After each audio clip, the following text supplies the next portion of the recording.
What out there, YouTubers? Well, I'll sit down. First, I want to talk to you about maybe the steps or whatever. I don't know. The steps are probably good enough that they might fly. I'm kind of the type of person that once it becomes functional at all, it's done. So I might not do any more, and I might. It just depends. I've got about 5 days in these steps, and it was just not knowing what I was doing, all that kind of stuff. But they turned out pretty pleased with them overall. I wanted to talk to you about that goofy sycamore log that we just sawed, or that nasty sycamore log. You know, I've gotten a lot of comments, some good, some bad. You know, basically, that log, guy calls up, Jeffrey, can you saw a log for me? It's a sycamore, you know, and the guy does volunteer work for youth to have them make things and learn woodworking and stuff like that. So he's not getting any money out. He's not doing it for his benefit. It was just, can you saw this so we got some wood for the guys, and this is what a log that somebody gave him. Found out later that it was a yard tree. He crushed I don't know how many jacks and what they all did. It took him hours to get that log to Jeffrey's mill. So that was just kind of the way it was. And then Jeffrey pulled it off, not really particularly realizing how heavy it was. Not that that didn't really bother us. But so then we get it up on the mill. Well, Jeff doesn't have a metal detector, and not at that point we didn't even know it was a yard tree. We found out the next day or a couple days down after that it was a yard tree. But still, what are you going to do? Here's this gentleman, the nicest guy in the world, is doing it for youth and stuff like that. And they don't teach woodworking or anything like that in schools anymore. So it's kind of like, yeah, we'll go ahead and saw it. So you get in the first nail, it's a drywall screw, and you pull it out, and you go, oh, that's not. You have to resharpen the teeth, and it wasn't too bad. But if you got the edge on those teeth just leading a little bit off one edge, it'll lead right away from it. Just like on your chainsaw, if you get the right hand cutter's dull, then it's going to go left and vice versa. Well, that's the same with the big saw. It does the same thing. So anyhow, it also had those, if you look at some of those videos of it, it had massive limbs on it, which they have a tendency to ricochet a blade out a little bit too, especially once you dulled it up with the drywall screws. So anyhow, you know, different people suggested different ways of getting it up there. You know, hook a block and tackle or a winch to the back of the pole, back of the building, and pull it over. That thing was heavy enough it probably could have pulled the building over. I mean, you're talking probably in the 4,000 to 5,000 pound range is about what that was, I'm guessing. It was right heavy. You know, there are a lot of good suggestions, and I appreciate all those, and he appreciates all those. But, you know, it's kind of like wood splitting, and my wood splitter, it goes back to that. You know, you could put a winch here, and you could do this, and you could do that, but you're not going to work around those problems because most of the time, you don't get something like that. You know, it's only once maybe every 100 logs, and it's probably only once every 100 logs that you get one that's that full of metal, too. So we clipped one of those eye bolts. I don't know what it looks like. It's got an eye loop. It probably had a hammock hooked to it. The nail, we found, I think, 2 nails that we got with a metal detector before we got into them with a blade. The eye bolt was the thing that really took the blade out. And it actually didn't hurt the blade at all. Because all it does is hurt the teeth. We can sharpen them down to nubs and still get some life out of those teeth if we are inclined to. The teeth cost about $2 a piece. There's 52 in there, so you know, $104 in shipping. So that's where you're looking at in that department. And once again, it goes back to, you know, some people, when I bought that other blade, it was $3,000. They go, oh, band mill blades are a lot less. Band mill blades, you hit something like this and you would have taken them out. I don't know, they're $20, $30. I have no idea what a bandsaw blade costs for the average band mill. That blade there, if you don't hit stuff like this, okay, or you can hit some of this stuff, but relatively speaking, that blade, if you don't hit it hard, should last a lifetime, you know, for sawing like we do. Okay, the blade that's on my mill back there is probably 50 years old, I'm guessing. I have no idea. The blade that Jeff's running right now is one of my old ones. I'm guessing that one's probably around 20 years old. I know I've had it about 15 years or something like that. Anyhow, and a blade needs retension, and tension's a little off on it. Anyhow, enough of that. But it was like, okay, once you get it on the mill, then what are you going to do? You could roll it off and metal detect it, but his bunks have nails in it holding the sacrificial top bunks on, which is the same thing I'm putting on this mill. So you would not get a true metal. You couldn't get, and that was another problem. Sometimes I didn't know whether I was picking up a nail or picking up the steel carriage or a nail that was on the log deck. So, you know, the best thing to do is like Mark does, set it, before you set it up on there, check it with a metal detector, but that just wasn't the option. The other thing that wasn't an option was, you know, Jeffrey doesn't have any help like I don't have any help. I go down there and help him saw from time to time. I was down there working on the blower, and so it was like, hey, you think you can help me with this log? I said, sure, you know, he's just been helping me with this blower. Why wouldn't I say I help you with the log? And you don't really realize that it's going to be quite that nasty till you get into it, like everything else. So that's some of the reasoning behind that. I'm sure I've left a million things out. This movie here, I was really going to be more on my steps. You know, there was, if you recall, about probably a month ago, there was a list of things that had to be done before I was going to even try to saw on this mill, and I'm getting still working on that list. And one of the big things was the steps over the deck, and the other thing, or over the mandrel, and the other thing was a way to get the sawdust out, which is the blower. I've got 3 days on the blower now going down there. It's all painted now, put primer on. Well, it was one thing, we shot the primer, and then what are we going to do while the primer dries? Well, let's go saw this log. I need help with that log. Okay, well, the primer's going to take an hour to dry. We sawed that log, and that took over, the first day we got into the drywall screw, and that was kind of late because, I don't know, whatever. And so that moved into the next day, but the primer, whenever we painted that primer didn't dry. It had to be picked up and set in Jeffrey's garage all night, heated garage all night, to get that primer to dry. I've never seen any primer so nasty in my life. I won't say where I got it from, but it has 3 letters that start the name of the place. Anyhow, really hated that primer, didn't like it at all.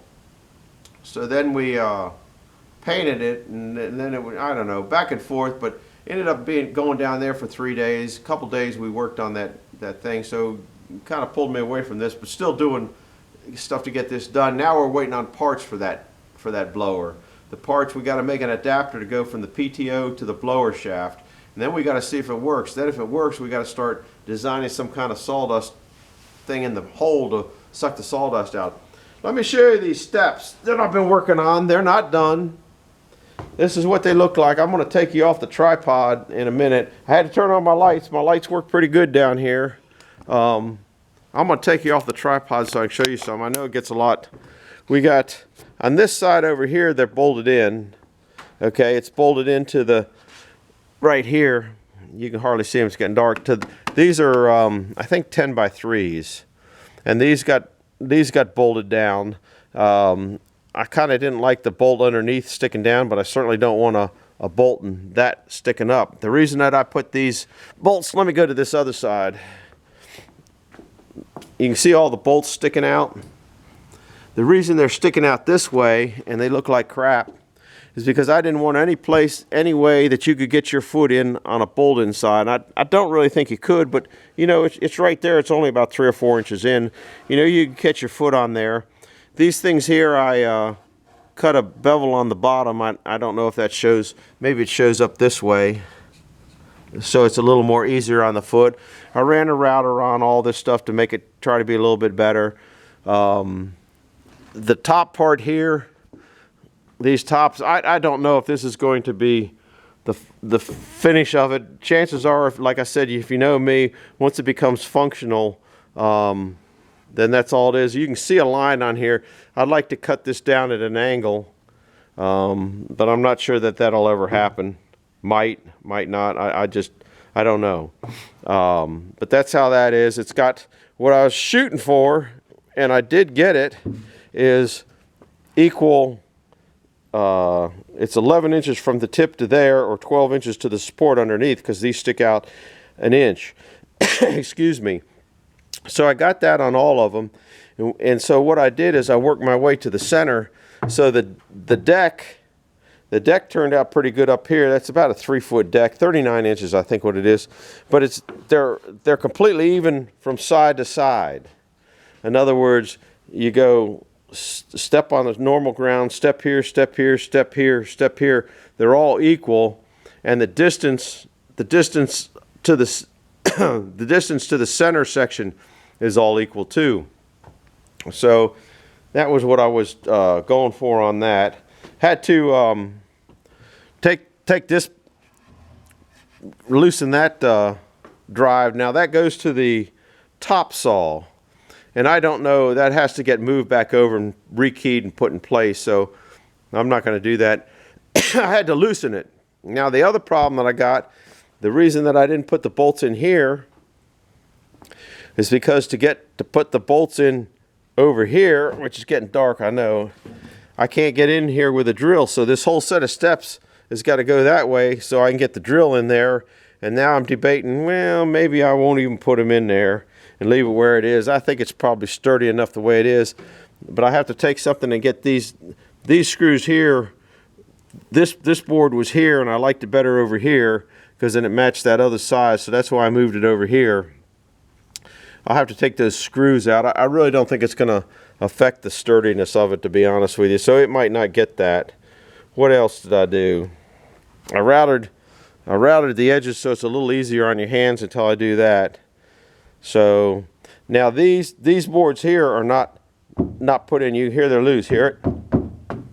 These are tight as a rock because they're bolted down.